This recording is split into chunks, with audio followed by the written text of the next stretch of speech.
مصطفیٰ صلی اللہ علیہ وسلم کی پیدائش کے موقع پر یہ جلوس 1913 سے ہمارے نگر کانپور میں نکالا جا رہا ہے اور آزادی کے بعد سے 1948 سے نگر جمعیت اس کا نیترتو کر رہی ہے۔ اس کی ساری تیاریاں، انتظامات، روٹ کے انتظامات، پرشاسنک ادھیکاریوں کی جو اس میں ذمہ داریاں ہیں ان کے ساتھ بیٹھک، یہ سارے کام نگر جمعیت کے پدادھیکاری کرتے چلے آ رہے ہیں۔ 74 ورش سے نگر جمعیت اس کو اٹھا رہی ہے۔ پچھلے 2 سال کرونا کی وجہ سے یہ جلوس نہیں نکل سکا تھا، اس سال حالات ٹھیک ہو گئے ہیں اور اسی طرح اپنی پوری شان و شوکت کے ساتھ ایک بار پھر یہ جلوس اٹھنے جا رہا ہے۔ تقریباً 3 سے 4 لاکھ لوگ اس جلوس میں شریک ہوتے ہیں۔ 14.5 کلومیٹر لمبا جلوس ہوتا ہے۔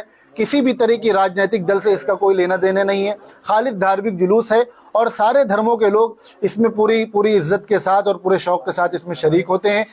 ہم اس آج کی پریس کانفرنس کے مادھیم سے عوام الناس سے یہ اپیل کر رہے ہیں، یہ تقریباً 14.5 کلومیٹر کا جلوس ہوتا ہے اور اس میں 4 لاکھ لوگ شرکت کرتے ہیں۔ اسے ایشیا کا سب سے بڑا جلوس کہا جاتا ہے۔ یہ عوام الناس سے ہماری اپیل ہے کہ جس ذات کے نام سے یہ جلوس نکل رہا ہے ان کی عظمت کا خیال رکھتے ہوئے اس جلوس میں شرکت کریں، جلوس کے آداب کا خیال رکھیں، کوئی ایسا کام نہ کریں جو غیر انسانی اور غیر اخلاقی ہو۔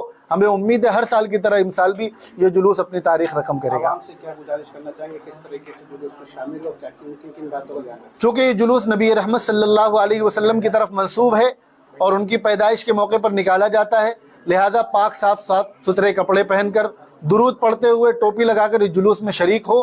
کسی بھی طرح کی کوئی غیر سیاسی نعرے بازی نہ کریں، کسی کو برا بھلا نہ کہیں، عقیدت و محبت کے ساتھ نبی کی شان میں نذرانہ عقیدت پیش کرتے ہوئے جلوس میں شریک ہو اور اپنی محبت کا اظہار کریں۔ یہی ہمارا پیغام ہے۔